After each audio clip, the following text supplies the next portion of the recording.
كريسبي وزنجر في البيت. عاملين ايه؟ يا رب تكونوا بخير. معاكم الشيف برماوي. النهارده هنعمل لكم اسرار سر زنجر، سر كريسبي، طعم وقرمشه. معانا 4 صدور فراخ هنقطعهم بالطريقه دي بحيث تبقى القطعه صغيره عشان تستوي بسرعه. طبعا بعد التنظيف بنطلع منها الجلد وبنطلع منها اي زيادات خارجيه، يعني هيبقوا بالشكل ده عشان لما تنزل الزيت تستوي مظبوط. ودلوقتي هنعمل التتبيله. التتبيله المفروض تقعد فيها الفراخ لمده ساعة ونص، ساعتين بالكتير. معانا بابريكا، معانا فلفل هريسة حلوة، معانا بهارات كريسبي، معايا كوبايتين زبادي، معايا فلفل أبيض، معايا زنجبيل. هنبدأ ننزل كوبايتين الزبادي، معلقتين هريسة حلوة، نص معلقة بابريكا، معلقتين بهارات الكريسبي، فلفل أبيض نص معلقة، وزنجبيل نص معلقة. هنضيف عليهم شوية مية وهنبدأ نقلب. القوام لو فضل تقيل معانا ممكن هنفضل نخففه علشان الفراخ ما يلزقش فيها الزبادي او كده، فهتبقى تقيله شويه. يعني لو تقيل معانا الدرجه دي ممكن نخففه بشويه ميه. معانا الميه بنزود بيها. هنبدا ننزل فيها قطع الفراخ اللي قطعناها بالشكل ده.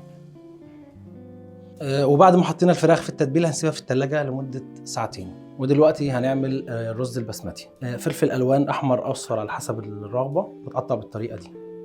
معايا بهارات رز، معايا ورق لورا، معايا صبغه صفرة حمراء زي ما تحبوا يعني. معايا مكعبين ونص ماجي، معايا 2 ليمون مجفف و2 عودين قرفه، ومعايا جزر مبشور، ومعايا الميه. هنجيب حله هنحط فيها شويه زيت، هننزل بفلفل الوان، هننزل بالجزر المبشور، هننزل بالبهارات مكعبين الماجي، وبعدين اللومي والقرفه. ميه كميه على قد الرز، بعدين ننزل بالصبغه الصفراء. طبعا بنقلب عشان الماجي والبهارات والخليط كله يبقى مع بعض. هنضيف ورق اللورا، بعدين رشه ملح صغير. طبعا الملح بيبقى قليل عشان خاطر معانا ماجي مالحه، والبهارات كمان تبقى موجود فيها. بعد كده هنضيف الرز بتاعنا، طبعا غاسلينه ومصفينه. طبعا كل ده على درجه الحراره بتاعتنا العاديه. وبعدين نغطي الحله. اول ما الرز يبدا يبان معانا كده هنقلب تقليبه صغيره. اول ما الميه تبدا تغلي فيه، يعني بمعنى اصح الوقت ده يعني بيبقى 10 دقايق ولا حاجه على حسب طبعا النار اللي عندك. هنقلب التقليبه وهنغطي عليه، نسيبه يستوي براحته. التتبيله اللي هننزلها في الزيت، معايا 4 بيضات، معايا بهارات الكريسبي اللي استخدمناها في التتبيله، معايا بابريكا، ومعايا فانيليا. هناخد نص بهارات الكريسبي هنا في البوله دي، والنص في البوله الثانيه. البابريكا بس هنحطها للزنجر.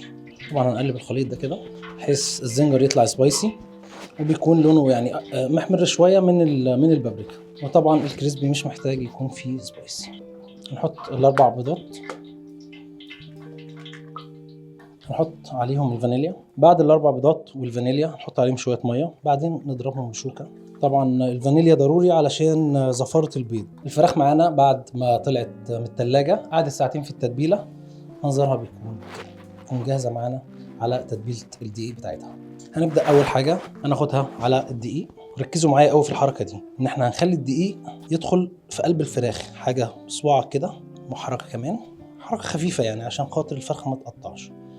بعدين بننفض الدقيق من عليها كويس، بعدين بننزلها في البيض، نصفيها برده كويس علشان الدقيق يكمل معانا كميه الفراخ اللي احنا محتاجينها.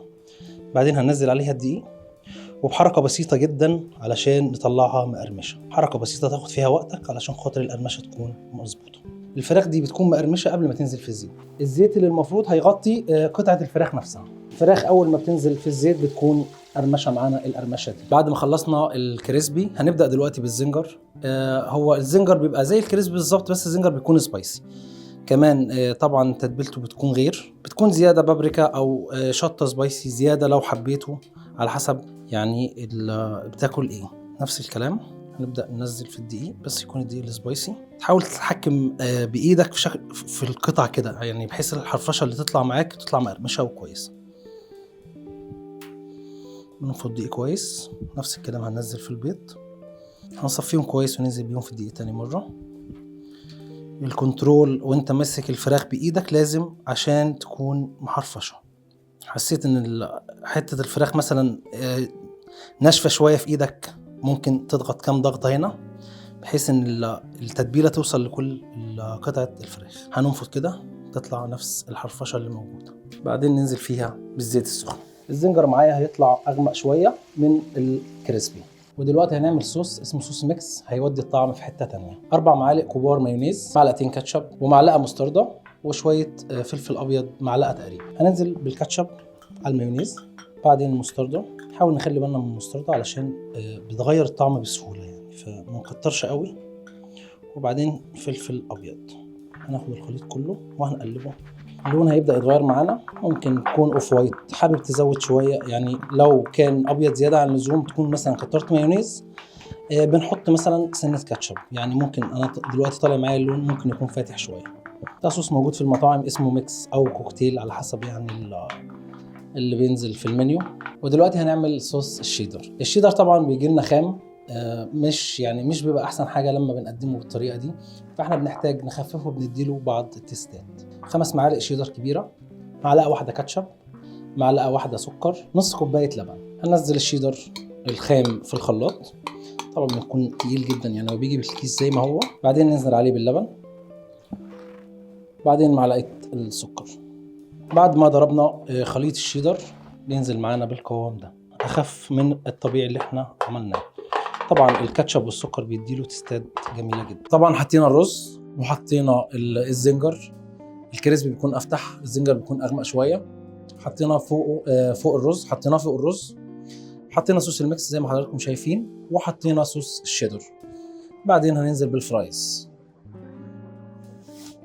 كده حضرنا اول طبق اللي هو طبق الوجبه مع الرز. تعالوا نعمل طبق الساندوتش. ودلوقتي هنبدا نعمل الساندوتش. الساندوتش طبعا بيكون بعيش كايزر. نحط من صوص الميكس خس، شرايح طماطم، الفراخ بتاعتنا، سموك تركي مدخن، صوص الشيدر بتاعنا. وكده عملنا السندوتشات بتاعتنا، وكده خلصت حلقتنا. ما تنساش تعمل شير ولايك وفولو.